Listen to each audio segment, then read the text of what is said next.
Welcome to the podcast Super Friends. 5 podcast producers from across North America get together to discuss podcasting. It is exciting as it sounds. My name is Matt Kundle. I am the host of the Sound Off Podcast, and I'm also the owner of the Sound Off Podcast Network. This is the podcast Super Friends, and these are the friends. We're going to go around clockwise today, and we will start in Dallas with no audio. That's a bad start. We're off to a bad start. All right, we're going to skip out on Dallas and we'll go to Louisiana. Hey, thank you so much. My name is Catherine O'Brien, and I'm here in Baton Rouge, Louisiana, coming in literally hot. Not quite as hot here in Michigan. John Gay from Jag and Detroit podcast. Although 75, 80, so that'd be warm for us, not for Catherine. Give Johnny another try. I think your mic went out once before on the show. Yeah, it changed, and I have fantastically embarrassed myself in front of our special guest. So if my first time meeting him, so he's probably like, who the hell is this guy? Absolutely knows nothing about what he's talking about. So I'm Johnny of JohnnyPodcast.com. And the best part is the guest has actually just disappeared. So he's just disappeared from the fray. This is a banner. Is this our first live stream ever? Do it live, Matt said. Yeah, I know. Do it live. We always like to do. Anyhow, Rob Greenlee is going to join us when he It'll be a big reveal. It'll be just a big reveal. And to be fair, normally he just loves his studio. He's in his studio, normally in Connecticut, but he joins us today from Seattle, where he is there for a couple weeks and has made a trip. And it's great to have you on the show, Rob. It's great to be here, Matt. It's always great to speak with you, and it's great to meet all of you. Oh, and Catherine, right? Yeah. Yeah. And actually, John and Johnny. Okay. Awesome. And my audio works now, Rob. I was just mentioning, I'm my first time meeting you, and I've just completely embarrassed myself as a podcast professional by my audio not working right out of the gate. Yeah, I have a portable setup myself, and it's not always 100% reliable either. So we wanted to have you on the show today because often we'll go to, whether it's Podcast Movement or I just came back from the podcast show in London, and I feel like there's a lot of things that get said, and then we'll sort of kick it around for a while, and we really don't know where the whole thing lands. So we thought today we would bring in a pro. And one of the things that has been said, I think for probably the last year and a half, has a lot to do with video. And Rob, we know that you sort of stepped a little bit more into the video space. You've actually did a little bit of work with StreamYard, which is what we're on right now. But tell me how you've sort of embraced podcasting from the video side. Well, I've been involved on the video side of podcasting for many, many years. So I kind of have a little bit of a different take on it than many people. And that's just because when I started with podcasting, and if you know the history of podcasting, it started with a lot of video. So, the whole video side of podcasting really started up really heavily in 2006 and really grew into the 2010, 11 timeframe. And then, through that whole time, YouTube was growing and developing as well. And a lot of people were bouncing back and forth between creating a YouTube type of experience or creating a RSS-based video experience. So, that's the history I come from. So when I look at this, I look at through a little bit of a different lens, and a lot of people in the industry see podcasting and they see audio, right? But you can't see audio. The case with me, right? Yeah, I mean, we have since probably about 2013, 2014, we've really doubled down on audio as a podcast medium, and YouTube has kind of siphoned away all that stuff away, and video really wasn't part of the conversation. So when I look at the media landscape today, I look at it from the lens that YouTube finally woke up and realized what they were already involved in.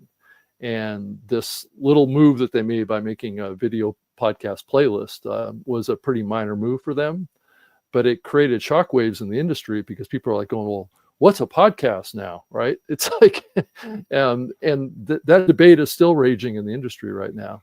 But Rob, it's not an RSS feed, so it can't be a podcast. Right. But from day one, the argument has been, well, what is a podcast? Is it a reference to a type of distribution, or is it a reference to a type of content? And that's been the tension in this medium for almost 20 years. I mean, this debate has been going on for a long time. And there was a lot of period of time in the past where people thought, well, podcasting's dead. It's not going anywhere. You know, nobody's watching podcasts, so who cares, right? So, you know, this has been an evolution of a movement over many, many years. And now that we've seen social media take off and we've seen video become so important to the social media platforms, it's only logical to think that in some ways, podcasting is being thought of as a social media platform. It's being kind of like, if you look at the research that's coming out right now, it's actually rolling up YouTube into the podcast experience, and it's doing this. It's going plays and views, right, or downloads and views, right, and a lot of the social media platforms have built their scale and their engagement layer on video. And I'm talking about Instagram, I'm talking about TikTok, I'm talking about all these. And that's where the younger generation has migrated to. And the younger generation has always been with YouTube. And we've seen the biggest growth area, or one of the biggest growth areas in podcasting, is that younger generation. So it's not surprising to me that we're seeing this collision that's happening between the expectations of the desire for short form and long form video. And then the other component of this is what we've seen in the research, saying that more and more people are watching video podcasts on their big screen televisions. Not to mess things up even more, but that's exactly what's happening right now. And podcasting is, I believe, the media now. It's not like this upstart, rebel media that's gonna, someday have an impact on the world. No, it's here. And we are disrupting all of the major media, cable networks, even the radio networks are flocking towards podcasting, and because that's where the vast majority of the audiences are today. Rob, if I could jump in. So I love what you just said, because I find that my wife and I are watching our YouTube app at night as much as we are watching our YouTube TV app for traditional cable and TV. And I want to go back to something, since you've got such great perspective on the history of this medium. Forever, Apple Podcast was dominating, and for Android users, it was Spotify, and then Google said, "Well, we've got Google Podcasts. Let's make Google Podcasts." Was it kind of just this natural evolution for YouTube to say, "Hey, Google Podcasts isn't really doing much here. Like, we already have this Titanic app in YouTube. Why don't we just fold it all in there?" Oh yeah, that's exactly. I mean, YouTube has had a podcast team amongst them since I was working at Podcast One in Los Angeles back in 2014, because their office was like a block and a half down the street from mine, and I would go down there and meet with them, because a lot of the podcasts that we had on Podcast One were celebrity podcasts, and they got huge numbers over on YouTube. And so YouTube has been in the background of podcasting for a very long time. And so this is not a new thing, but it's a new thing for people to recognize that YouTube recognizes podcasting. So, but it takes us back to the bigger question. Is podcasting a definition of a form of distribution, or is it a definition of a type of content? And that's been the tension. And if it's really more about the type of content that it is, then it doesn't matter how it's distributed, right? That's fish where the fish are. That's what if the audience out there is calling is doing it based on content versus the behind the scenes RSS URL. To me, that would say it's more about the content than just distribution. Yeah, and the audience doesn't really care if it comes in by RSS or it comes in through a direct upload. What they want to get access to is the content and the personalities and the topics. They don't really care. And I do think that there's also another thing going on too, where the podcast industry is seeing what YouTube is doing, and they are trying to copy it. Just case in point is Spotify. Spotify wants to be YouTube. And that's pretty obvious to me. And it's been going on for a long time. But Spotify has a very spotty history in doing anything new like this. Even getting into podcasting was an extremely bumpy process. So they didn't get it right the first time. They actually announced it. 2 years later, they got around to doing it. And I could go on for an hour just talking about all of the pain that happened with Spotify entering podcasting with all the hosting platforms, because they completely drove us crazy. And they never got it right. And they continue to bumble along. And then they went out and bought Anchor, right? And then they came out with free podcast hosting, which was a clear disruptional move to the hosting infrastructure that the medium had. And then they kept coming out with this rhetoric around, well, RSS isn't innovating, and so we don't need RSS anymore because RSS isn't doing anything to further the medium, but we are, because we're Spotify. That was the rhetoric that came out. And so podcasting came out with podcasting 2.0 and started innovating, and where's Spotify? Spotify didn't embrace any of it. So don't always believe what you see and read. But isn't that kind of typical? I mean, Spotify, they want to create an enclosed environment, just like every other social media platform does. Yeah, just like YouTube, right? Yeah, and I always try and remind myself that what they are doing is extremely expensive. To attract the kind of advertisers, to make it so that you can host all these gajillion songs and have all the streaming power. All of these things are incredibly expensive, and eventually the bill does have to get paid. So, I mean, I sort of sympathize, and I guess I want to bring it back to your earlier point. Spotify has an audience. I mean, they in the same way that there are people who are loyal to YouTube, there are people who are loyal to Spotify, and Spotify is giving them something that they want. And if we're focusing on the content, the type of content being delivered, isn't that we can kind of can we not sort of accept Spotify's foibles in this realm? Well, I don't think we have a choice. I mean, they're going to enter the medium in the way that they want to, and they're going to make those choices. I mean, I spent 7 years working at Microsoft on the Zune platform, which was the second major platform in the podcasting space, and I can tell you how those big companies think, and it's they want to build it all, they want to own it all, they want to make all the decisions, they want to be in control.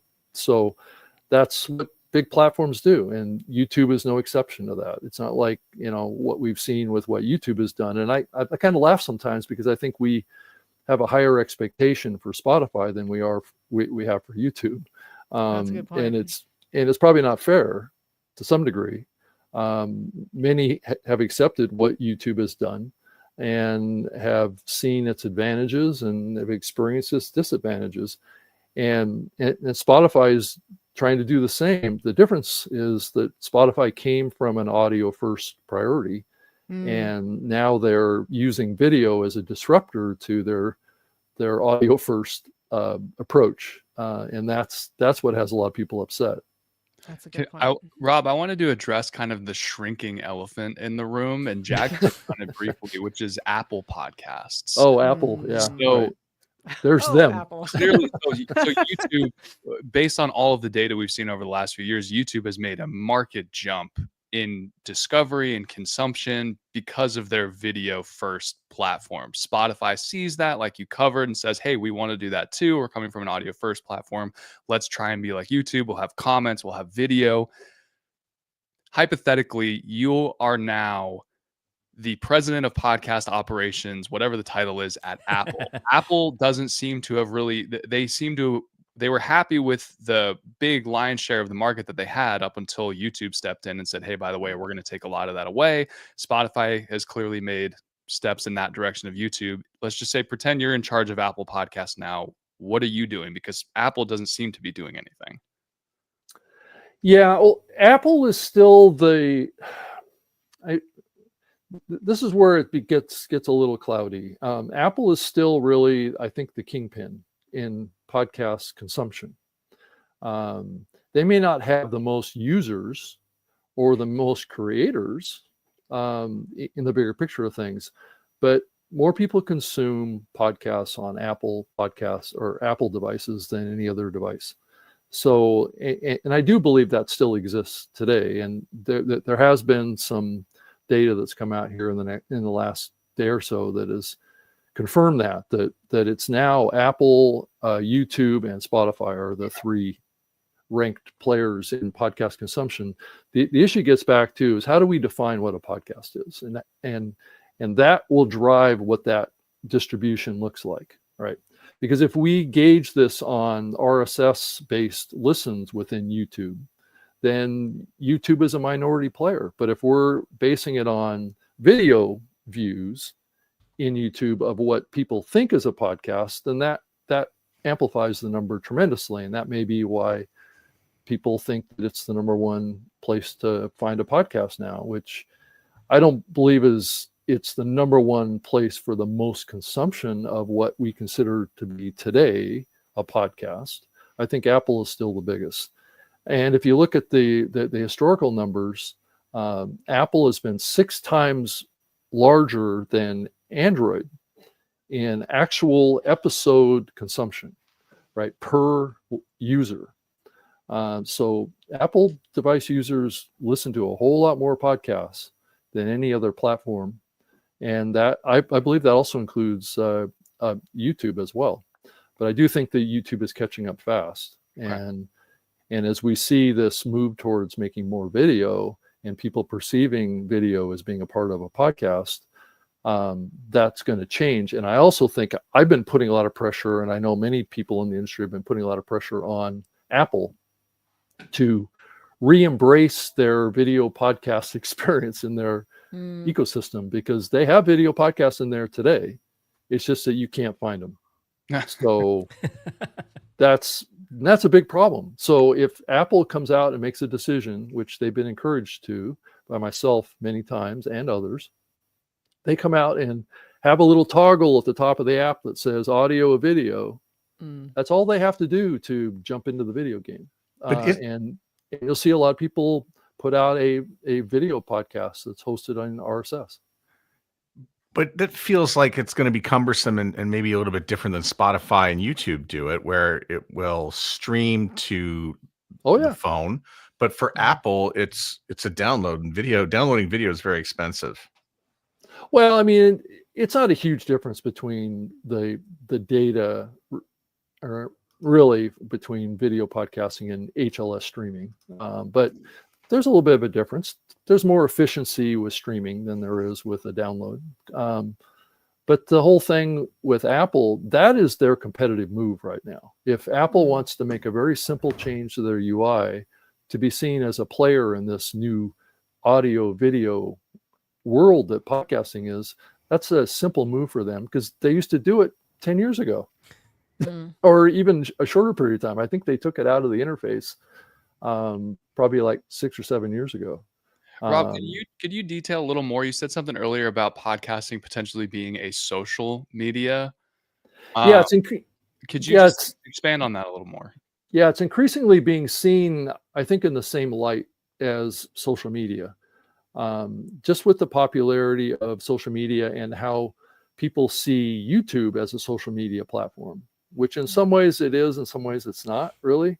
It's not as interactive as a Facebook or, that type of environment. But I do think that it's increasingly these platforms are munging together and being seen in the same light by the users. And oftentimes when I talk about this meme, I talk about it from the perspective of what the consumer sees, not what the industry sees. And there's a big difference between that right now. And I think that's part of the issue that needs to probably change a little bit, is that we need to start thinking like the consumers of our content, not so much because we stand on this principle of that it's going to be done this way and we want it to be this way and things like that. I know I battle this topic with Todd Cochran on my new media show a lot, because he has this very defined way of looking at what a podcast is, and we may be moving into a new era where that isn't so much how the consumer of this sees it. The consumer of this doesn't care about RSS feeds anymore. They basically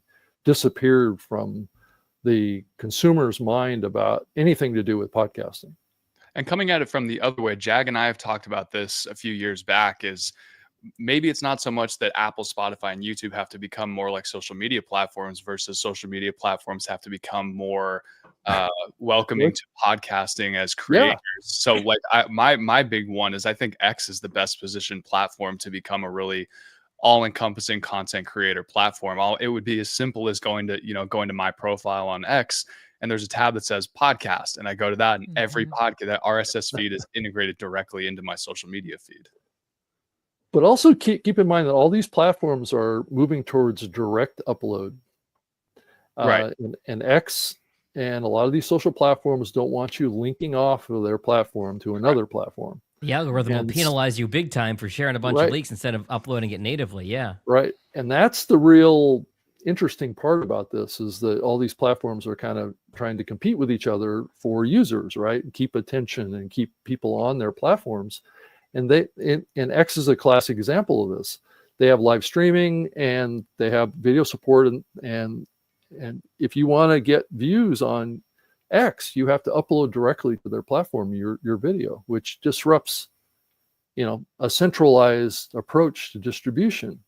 And I think that's one of the biggest issues with this change that's happening, is that if we think about how we've historically distributed podcasts, we publish it, or we upload it to one place, published it from one hosting platform, and it goes everywhere, right? But we're increasingly coming into a world where we have to upload to 5 different platforms and create 5 different formats at different lengths and durations and orientations, and it's causing a lot of people to just say, this is too hard. I can't handle it, especially as an individual creator. And that's why we're seeing popular shows get bigger as they build teams that can handle the complexity of the digital media landscape right now. And then you add in monetization on top of that, and it becomes a media business is what it does. It's not an individual, hobby anymore. This is a challenging medium now to be successful in. Yeah. I feel that when Spotify and YouTube are making these moves and they're taking away my power with the RSS feed, where I have dynamic audio insertion, dynamic ad insertion, the ability to talk about, my clients and my business and whatnot, I feel like they're trying to separate me from that and own my content. Yeah. So I have my backup. No, I think they totally are. And I think that may be the bigger agenda here for many of the platforms, is they want to own the monetization. You don't have to look very far to see it happening right in front of us. That's what YouTube is doing, and that's the direction Spotify is heading. And those are the 2 of the 3 largest platforms out there. The question gets back to what you were asking earlier about, well, what's Apple going to do in this realm?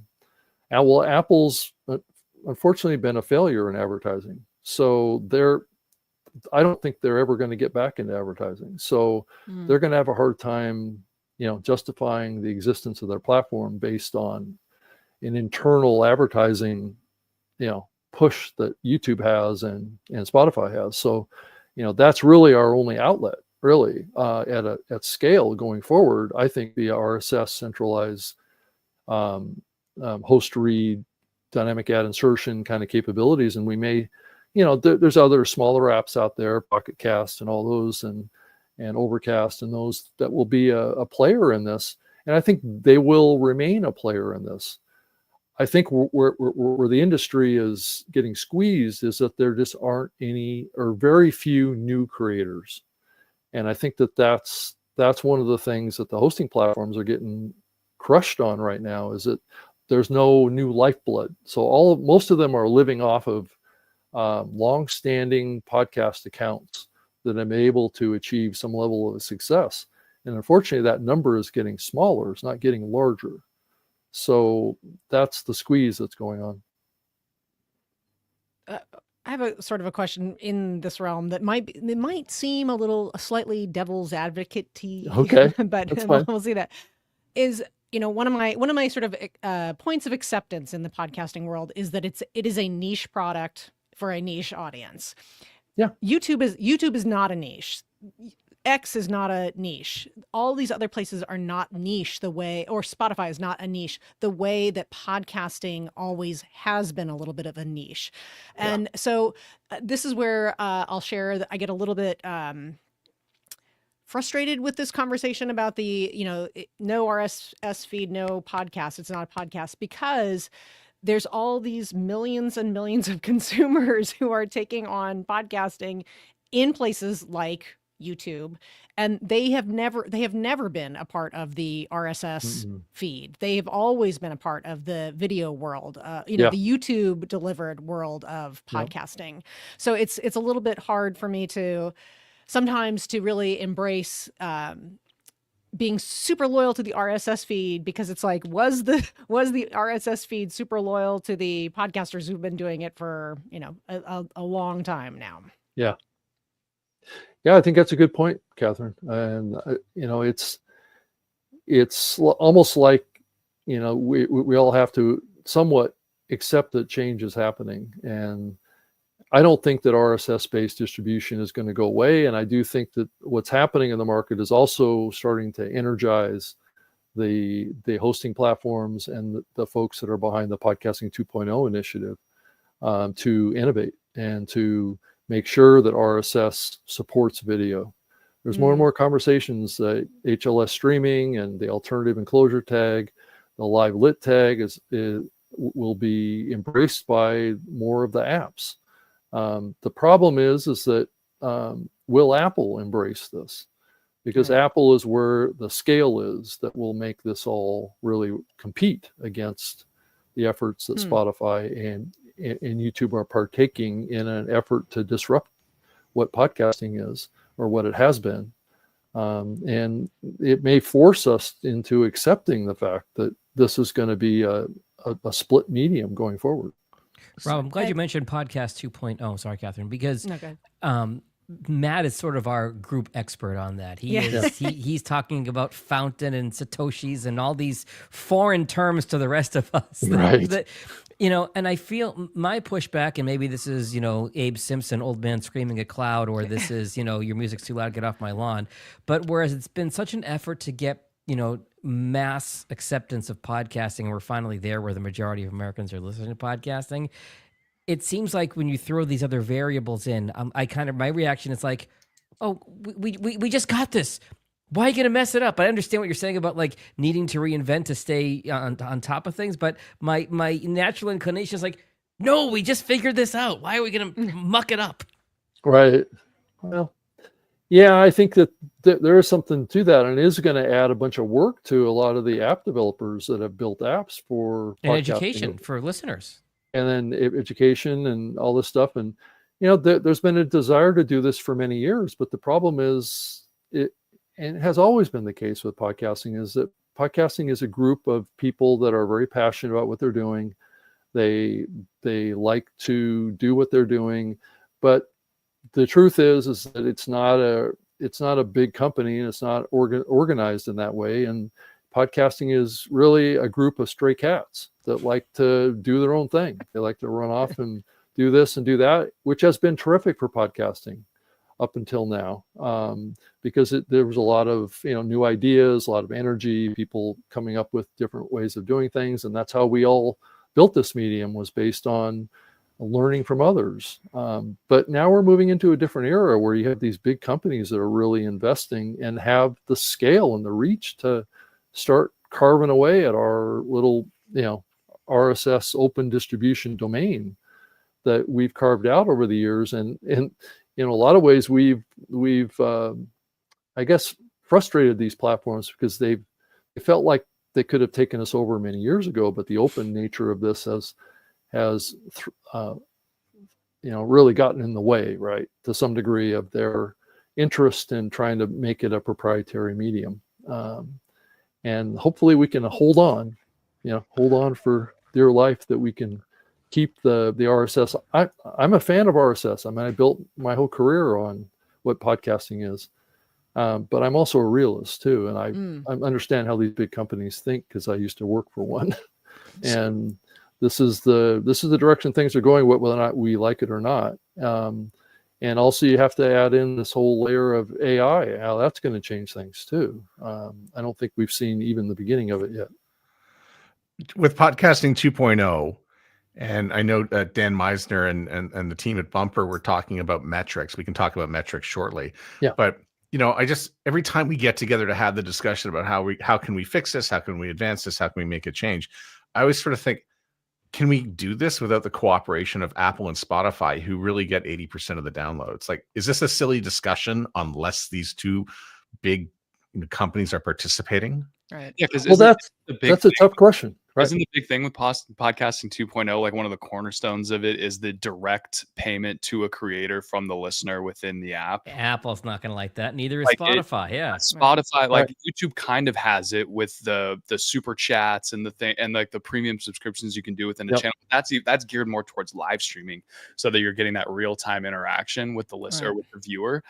But yeah, that it would seem like it would make more sense for Apple and Spotify to have to adopt that, because the user base is already there, rather than convince, hey, go download, this third-party backwater app, for lack of a better term, so that you can directly pay me on there. Like, that's a really hard ask to get the majority of people to just move over there. I'm only using the Fountain app to send you Satoshis, Rob. I'm not listening on there. I will say that I was listening to your show on there when you had the live tag and you were enabling the live feature. Which is, again, something that I think would really, I'm not going to say it's going to put radio out of business, but how handy is it to be able to go live and, hey, we're going to be live on the Fountain app or anywhere that you're using an app that's going to support the live tag. For instance, this show, we should probably do it. Matt, you and I both know radio put itself out of business. Well, I'm sure we could talk for an hour on that topic. Yeah. So slightly related, Rob, I can never get these guys to get excited about this topic, and maybe it's because I happen to follow a lot of people who are podcasters on Substack. And to the point that we were just making is Substack seems to be a little bit of an all-encompassing thing. It's a way to get paid. So you have memberships, people who want to support your show, they can sign up at different tier levels. You get a website basically that hosts where you're showing. You can do live streams, you can do video, you can do a podcast, you can do an email newsletter, and it's all wrapped into one. And you have a way to get paid as a creator. And it seems like, I think, like, I'm looking at Substack and I'm like, they're doing what most podcasters would love to be a part of, that they've provided everything in a really creative way. Now, they had a focus on writers and journalists and what have you, but that's not a bad bet. I don't think those are people who are trying to churn out words and content like that. Do you have any thoughts about that kind of model? Yeah, I think, Catherine, you really put your finger on what the future looks like to some degree, is these proprietary platforms that are being built, and I can name a couple of them here, that are being built to cater to direct content creator relationships with their communities, right? And it's like the Uscreen TV platform is a good example. It's a whole platform built around video creation, publishing directly to the platform, connecting to audiences, having a monetized relationship with them. There's another site that's really interesting that you should all go take a look at, and it's called What's Not, that is actually enabling e-commerce merged with live streaming in a podcast type format. There's all sorts of creative things going on in there around auctions and people selling things to a store and then doing giveaways and all these kinds of interesting ways to create engagement. And I think that's another layer to this that even the Podcast 2.0 project doesn't even address, is this convergence of e-commerce, media. Lots of creators want to make money by creating content now. And so that's like the first question that they ask now. Is it, can I make money from a podcast? And the answer to that question is difficult currently, but it's an easy answer to give to a new What's Not user that wants to create a show on that platform and sell products or sell tennis shoes or sell clothing or do all sorts of stuff, and then create creative content in the middle of that, right? I just pulled up the whatnot.com website and blew my mind just taking a look at it for 10 seconds. Whatnot.com, just the way it Wow. sounds. WHAT Yeah. NOT. I mean, that's the path that we're seeing this, there's all these divergences that are going on. And part of it is in response to people seeing a lot of advertising in podcasting. Yeah. And one of the reasons podcasting exists today is because of commercial radio being over commercialized. And if I think back to the very early days, I had a broadcast radio show that I put out as a podcast in 2004. And I took a lot of flack from the podcast community because I had ads in my show.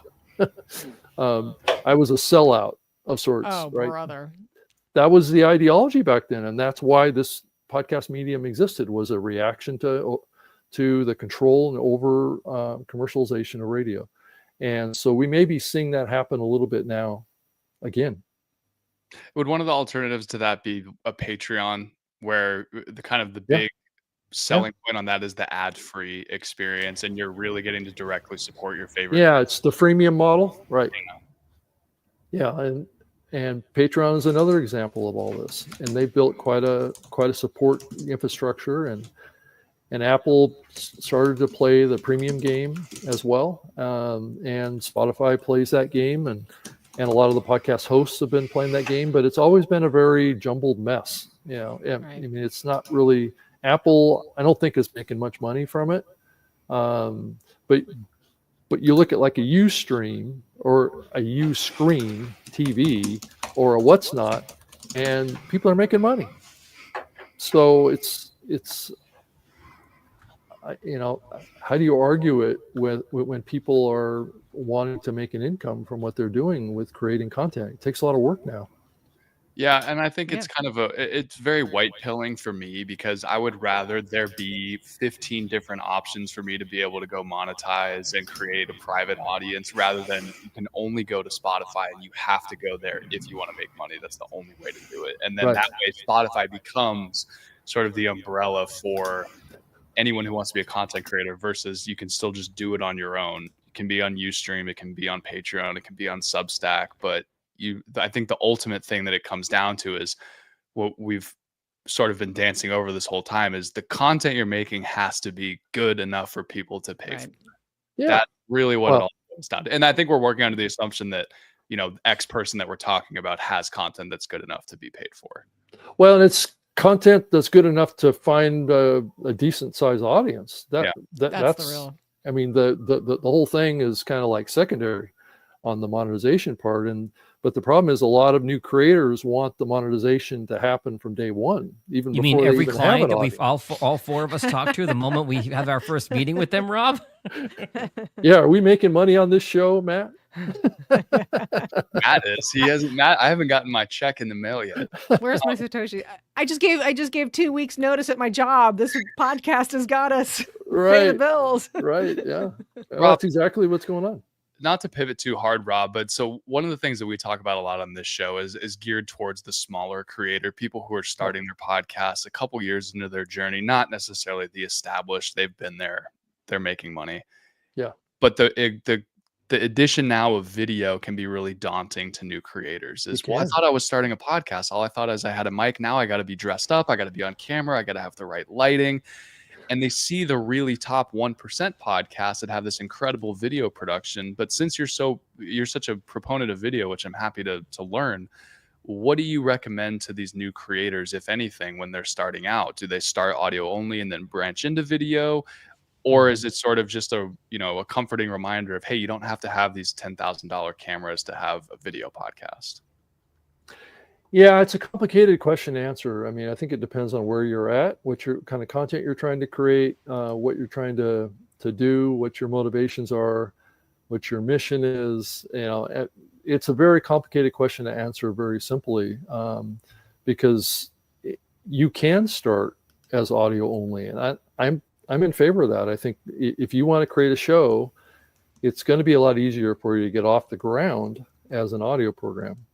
And then as you kind of grow that show, maybe grow and develop into creating like maybe shorts is a great way, and use your smartphone and just record additional content to what you do with the show. Maybe it's tangential to it, but you try and offer value on these other platforms to get attention to you, really more importantly, as you as a host, because I think the personal branding part is really more important than the show right now. So getting your name out there, getting your expertise out there, getting your face out there in any method that you can right now, or what you can afford or what you have the skills to do, it's just a matter of getting started. And that's a hard conversations, because everybody wants to be Joe Rogan in the first month. And if you don't hit that, if that's what your expectations are, then you're going to quit. Well, we were talking about this in our meeting last week. Our private meeting with the 5 of us was, even everyone compares everybody to Rogan. Rogan doesn't have the most complicated video setup. It's at the end of the day, Rogan is a talking head podcast. You're looking at Joe talk, you're looking at the guest talk, and that's a really simple formula to be able to follow. It doesn't have to be this incredible, video production. It doesn't have to be a film that we're watching every single week. This is now 2 pieces of great advice that we've had in the last week. The first, Matt, you might want to clip that bit from Rob about your personal branding being more important than the show at some points, because having that presence, social media, driving that traffic and being people aware of, if not your show, your personal brand. I absolutely love that. That's the gold from this episode. The second piece, I got to pump Johnny's tires for a second, was the analogy that Johnny made in our offline meeting last week that both Matt and I quoted online today, and I'm sure Catherine either has or will at some point. Johnny, you want to share your analogy with Rob? You guys are really gassing me up to the great Rob Greenlee here. This is gold, I hope this goes well.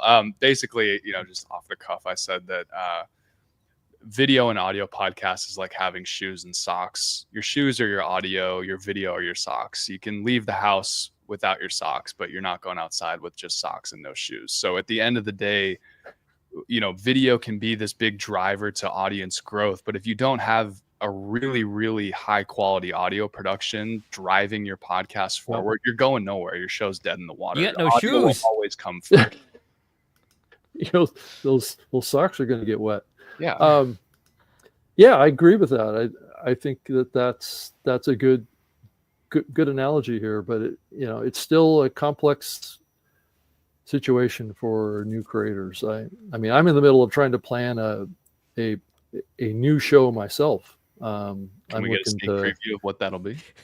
Well, I've had this passion for a while between this aspect of the human interface against the AI. And so the show that I'm pushing towards is going to be spoken human. And so it brings together this layer of the role of humans with AI and the role of humans in an AI world. And so those are the topics of the future that will impact all of us in a significant degree. I mean, I started a radio show back in 1999 called Web Talk Radio. And that was at the point when the internet was at its kind of nascent stage of growth and development. And it was challenging a lot of people to understand what the implications of the internet was. And so in a lot of ways, I see a lot of similarity to what's happening with our world around AI and AGI and ASI. And so it's going to change things in ways that we can hardly imagine right now. So the same thing was happening back in the early days of the internet, or on that show back then, I talked about wireless internet and, mobile devices with internet access, and had guests on talking about that and what the implications of that and the cultural impacts of it too. So that's what I'm increasingly thinking. I'm thinking about shutting down all the other things that I'm doing just to do that. Wow. I'm thinking about the frustration of podcasters, like longtime podcasters, and why they would be frustrated. And I think the 2 things I come back to is it's harder to make video. It's extra steps. There's things to do. There's more. We have to move more data. We're all podcast producers ourselves. And so, when somebody comes to us, we have to add a little bit to the bill. We have to add some time. We've got to add some cameras. We've got to add some editing time. It's changed what we've done. And then there's the other side of it, and that's the data. How are we ever going to aggregate and count all this so that you can come up with a number that, and when we say number, traditionally it's been the download, and you can please comment, by the way, on where you think the download is at these days. But a number that is going to facilitate a transaction between a buyer and a seller of advertising. What's that going to be? How are we going to do that? I got these plays on Spotify. I've got these streams and plays, and I got these listens over here, and Apple's got listens. There's also some consumption up here, and there's a bunch of downloads. Yeah. And these downloads are different. What are we going to do? Potpourri. It's a mess. I agree. I talked to the folks from the IAB here recently. I was on a group call with their leader of the IAB Media Lab, who's kind of in charge of the metrics for podcasting, and have raised this topic with her. I said, I think it may be time for you guys to start looking at media as a holistic metric, not so much breaking up different metric standards for radio, online radio, and television and podcasting, and all separate metrics. I think what we have to do is we have to pull it together and come up with one metric that applies to all these platforms, whether it be Spotify or YouTube, because we don't even know what YouTube is counting based on. So those views, just like what Spotify was doing with the plays, it's like what they did was rename starts to plays. And I think we all know what starts are. There's somebody clicking a button, right?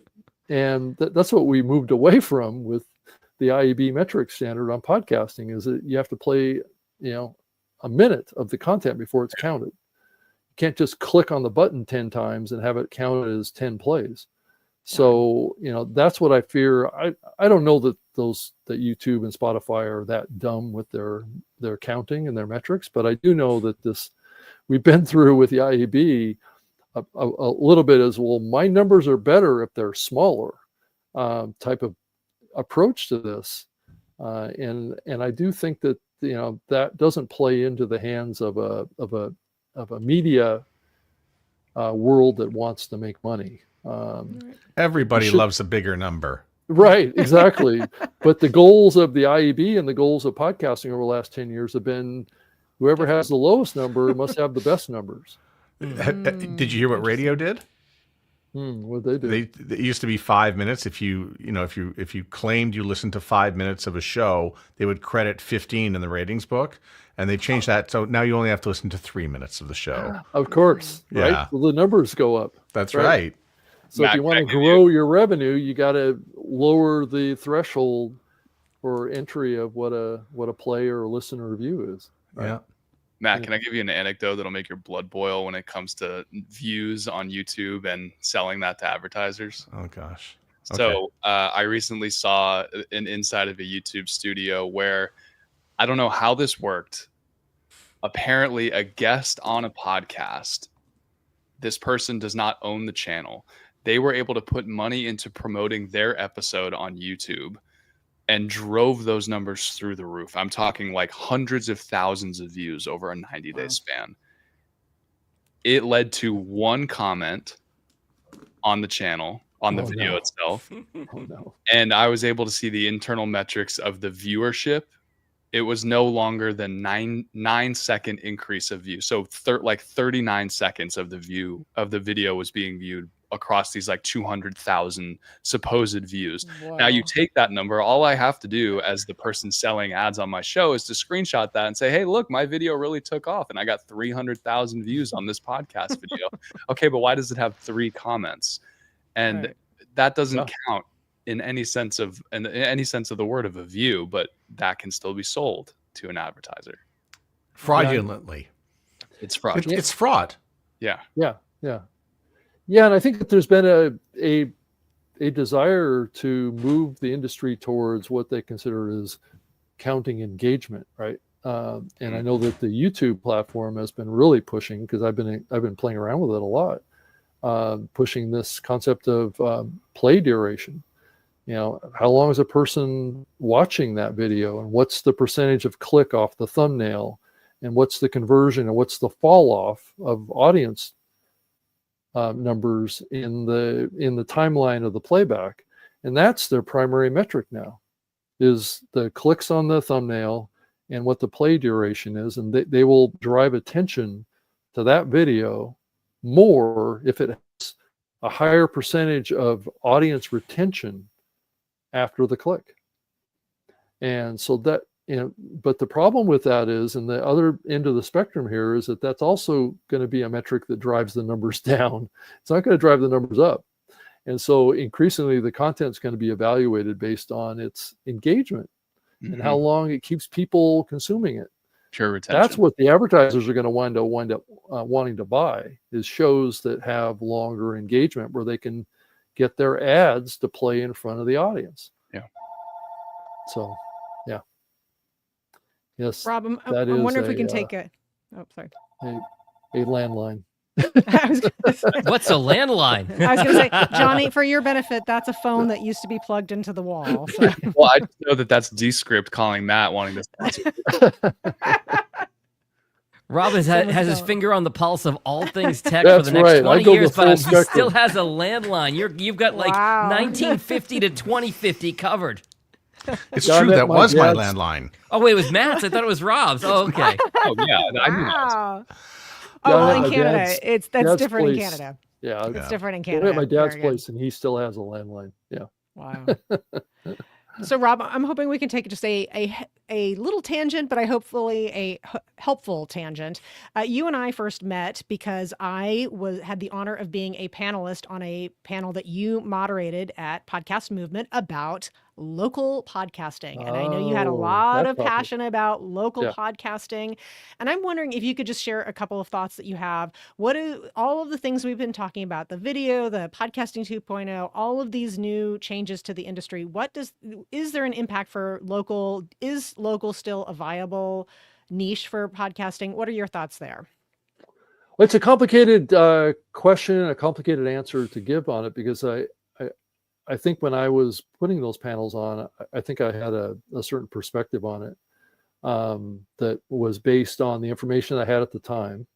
And I think the information that I have now is that I've been hearing more people talking about the opportunity of local podcasting. Stephen Goldstein, who lives in Connecticut, right down the street from me, I have lunch with him on a regular basis, and we talk. He's a big fan of local too, and he thinks that there's a big future with local podcasts too. But when you actually look at the track record and companies that are actually doing it today, it's a difficult slog. I mean, it's not an easy endeavor. There's CityCast, which I know that Steve has contact with David Pluff over there, and I've known David for many years, back when he worked for Slate, and I know he's been building his network of shows across the country into medium-sized markets. So he doesn't build it in the really big markets. He builds in kind of like the lower part of the top 40 markets in the country, like in the 40th to like the 30th or something like that. Because it's not a viable thing to do in a large market, but it is. He's playing around with it in the medium tier markets. And Steve, and I kind of wonder about this too, is increasingly talking about even smaller markets that don't have any current media right now. They may have maybe a local newspaper that comes out once a week or something like that. I mean, I see it in my own community in Connecticut, and there's very little media that's around. And there's always a couple of podcasts that are in that market trying to make it, but I don't see them doing a lot of local marketing or local promotion, so I can't imagine they're picking up much audience. So I think it's a difficult thing when everybody's really focused on national attention to get, especially the younger generation, to pay attention to anything local. I'm just not sure that it reaches their attention I don't know. Yeah. It's tough. I don't know, any other thoughts on that from anybody else? Well, I think CityCast did, by the way, drop one into Los Angeles, but I think Oh, did they? Oh, Yeah, I hadn't heard that. I think, Okay. and I think I only know that because Andrea Silenzi, I think, is working there, Oh. and she was at Panoply with a podcast at one point. Oh, so is that a play to go after the big radio companies now? Is that what he's trying to do? Yeah, I mean, I guess I worry that the push into video is really going to sort of disrupt the local side of, trying to accomplish, that audio part of like, hey, if we get a live tag and then we can get, a location tag, put into, for podcasting 2.0. And if we can get a few of these other things, radio might not need a transmitter in 10 years. Yeah. Well, and I always thought that TuneIn was going to be the platform for this because of their emphasis on finding content in a zip code or an area code. And they're still out there, but they've completely dismantled their podcasts efforts. So I don't know how that's, I think they still claim that they're a podcast consuming platform, but I can tell you there's no significant infrastructure going on over there. It's just a bunch of talk and not a lot of action.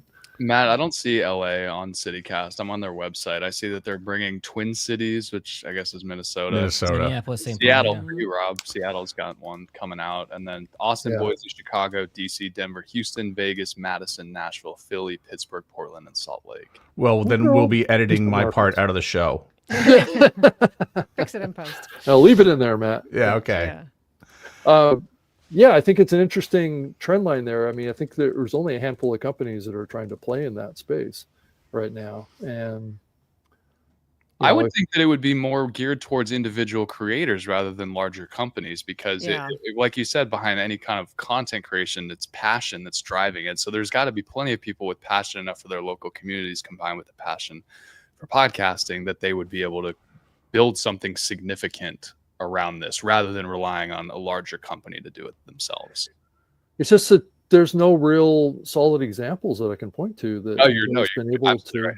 Yeah, that I can point to. I know that Seth from tried to build one for a while. Seth Ressler. He's done a lot in the community space. Ressler tried to do one in Michigan. And I think the man who got me into podcasting, Seth Ressler. Yeah. I think it would take a pretty significant financial backing because if I were just approaching it myself, starting one tomorrow, it would be geolocated ads placed on smart TVs, placed on social media, advertising within DAI buys within podcasting on other news podcasts with geolocated tags for that area. That would take some serious financial investment, which makes more sense to what you were saying, that larger companies would be more successful in trying to do this. Yeah, and Matt, like you said, is radio going to push hard into this as a way to survive? Probably not. You have to invest to get into this, and the profit margin is low. And so I think a lot of big radio companies, a lot of radio stations are owned by bigger companies who look at the ROI on that and go, I don't think so. Yeah, it's not worth. Yeah. I will say like things like the Eric Zane show. So Eric Zane was on Free Beer and Hot Wings, which was a syndicated show. And then he left. He started his own thing, but he had a head start. He could get some clients. He had a personality, and I think he was working out of Grand Rapids, Michigan, and could create a local show. But it's based on personality, not really the town. If that makes sense, even though most of it is very local show. Rob, you're going to have to tell Todd how many Michigan references we got in today. Yeah, he hasn't been there that long, but his family has a big presence in Michigan. So, yeah. Rob, I think that's we've done our hour, and I just want to thank you. Does anybody have any questions or any final thoughts? No, Rob, thank you for coming on. We really appreciate it. Our first podcasting Hall of Famer, if I'm not mistaken. That's correct. Really? It is. Wow. That event's coming back up again in January of 2026. Again, I'm getting that off the ground as we speak. So, how long do you think it will be before a non-American is inducted?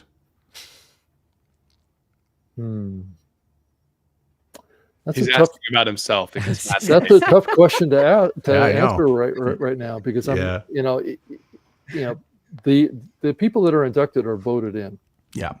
So the problem with international is that there's not a lot of international knowledge of the podcast medium. Yeah. So, I know James Cridlin has done an amazing job of opening that door over the last few years, of giving us all a glimpse into what's happening around the world with podcasting. Because prior to that, we have no visibility, which also makes it difficult to induct anybody from outside of the U.S. because most of the inductees are U.S. based. Most of the judges are U.S. based. Currently, until I can get a voting board that's big enough that incorporates hundreds of people from all over the world, they probably will never vote anybody in. So that's the goal that I have right now, is to get more voters in there that can vote, that have local knowledge of podcasters that were